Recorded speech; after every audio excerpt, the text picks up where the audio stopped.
සුබ දවසක්.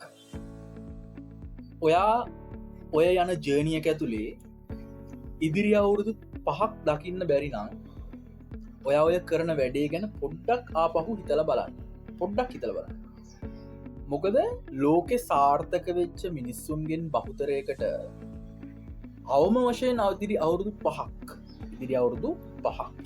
ඉදිරියට පෙනුණා. තමන්ගේ වැඩේ ඇතුළේ, තමන්ගේ ජර්නියක ඇතුළේ. එයාලා 5 වෙනි අවුරුද්දේ කරන්න ඕන දේ, 4 වෙනි අවුරුද්දේ කරන්න ඕන දේ, මේ අවුරුද්දේ කරන්න ඕන දේ, මේ මාසේ කරන්න ඕන දේ, මේ සතියේ කරන්න ඕන දේ එයාලා හොඳටම දැනගෙන හිටියා. ඒ ඉදිරි අවුරුදු 5කට එහා ඒ ගෝල් එක වෙනවා. ගොඩක් කට්ටිය හිතනවා කෙනෙක් ලොකුවටම තරුවක් වෙලා එනකොට, ලොකුවට මුදල් හම්බ කරනකොට එක ඕවර්නයිට් වෙච්ච දෙයක් කියලා. එහෙම නෑ. එයාලා ලොකු ප්ලෑන් එකකට වැඩ කරා. අති බහුතරය.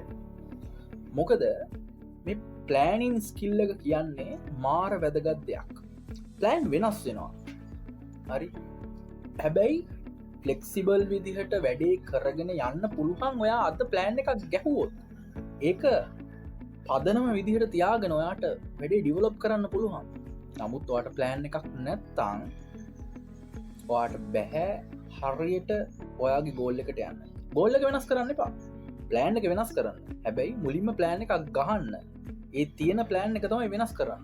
ප්ලෑන් එකක් නැතුව වෙනස් කරන්න මොකක්ද? ඒ නිසා ඉදිරි අවුරුදු 5ක් ඉස්සරහට දකින්න. කෙනෙක් තර්ක කරන්න පුළුවන් අවුරුදු 5ක් ජීවත් වෙයි දන්නේ නැහැ. ඔච්චර ප්ලෑන් කරලා මොකටද කියලා. බැරි වෙලාවත් ජීවත් වුණොත් මැරෙන එකට වැඩි අමාරුයි අසාර්ථකත්වය එක්ක ජීවත් වෙන එක. මැරෙන එක ලේසි.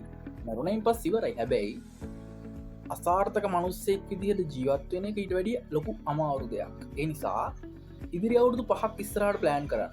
ඔයා මොන ජර්නි එකක හිටියද? වගේ මොකක් හරි ගෝල් එකක් ඇතිනේ. ඒක අවුරුදු 5ක් ප්ලෑන් කරන්න.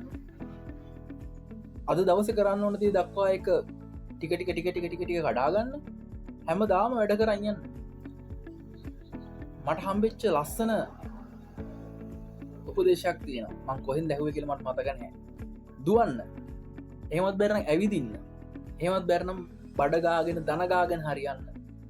අද ඉන්නවට වැඩිය 1 සෙන්ටිමීටරයක් හරි ඉදිරියෙන් වයින් එක තමයි වැදගත් වෙන්නේ. ඒකින්ද හැමදාම වැඩ කරන්න.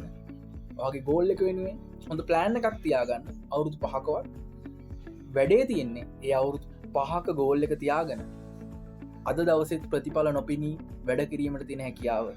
ඒ ප්‍රශ්නයක අය අවිනිශ්චිතතාවය ඇතුළේ ඔයා දක්වන දක්ෂතාවය තමයි ඔයාව දවසක අනිත් අයට වඩා ඉදිරියට ගෙනියන්නේ. ජය වේවා.